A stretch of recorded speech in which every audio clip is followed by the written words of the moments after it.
Hey friends, welcome to Mimi's Mixed Bag. Had a super busy week working the election and just couldn't get it together to get 2 projects out this week. But today I'm bringing you my last fall project of 2020. I went to Walmart last week and I saw this really pretty woven placemat that said Grateful on it. Love the rust color and the font, and I thought it would make a really pretty door or wall decor for this month. Now I also already had a couple fall picks from last year. My Walmart was pretty much wiped out, but the Dollar General and the other dollar stores still have some fall picks, and of course all the craft stores still do too. This is just some ribbon left from last year. You could use a fall colored ribbon, but I wanted to use the black and white buffalo plaid, and a piece of jute twine for my hanger.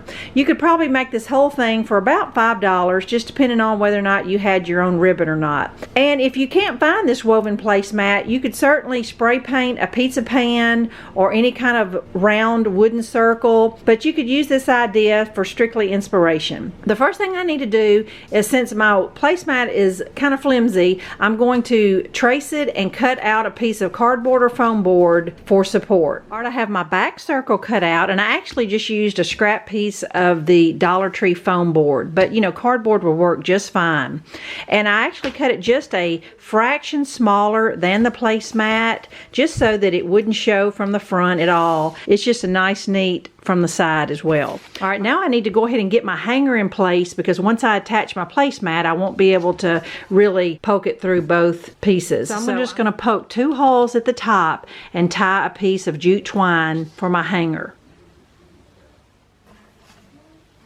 Just want to show you the back and the front, and I went around and just made sure that my placemat was hot glued all the way around so it wouldn't gap open or anything. All right, now we're ready just to embellish the top. I'm going to create my bow, and I'll show you how to do that.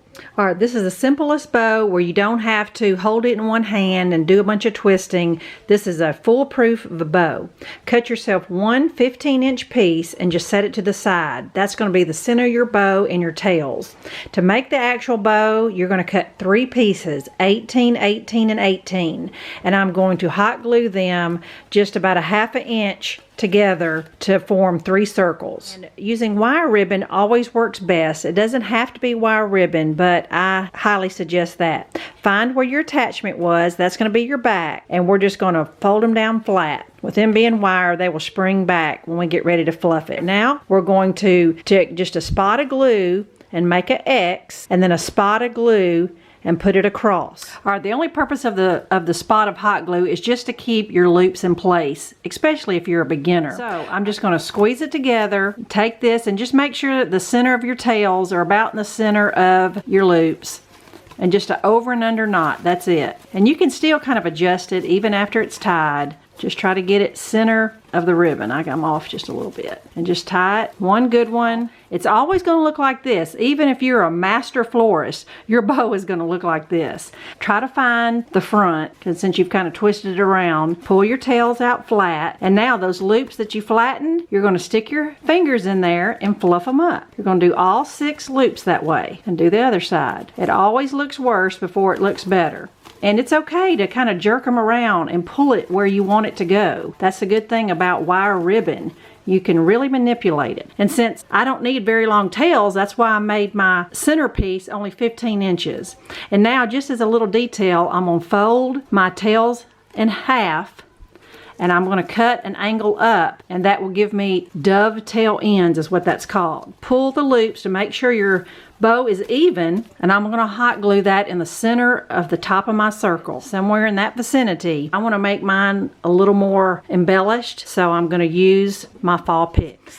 This is what I do to all mine. I take some wire nippers and just cut all of the flowers and leaves and pumpkins or flowers, whatever you have, off. And so what I can do is I have a pine cone on a stem if I need it, or I can just pull that pine cone off and stick it where I want it. It just gives you options if you're able to stick it in somewhere, or if you need just to fill in a spot. Since I don't have a lot of space right here, I'm probably going to end up taking the sticks off of all my flowers and pumpkins and just placing them a little little bit going down on both sides. And this will look better if I kind of match both sides and make it have symmetry. It'll just be more pleasing to the eye. I don't want 2 pumpkins over here and none over here, that type thing. So I'm just going to hot glue these things in place, and I'll be ready to hang it up and show it to you.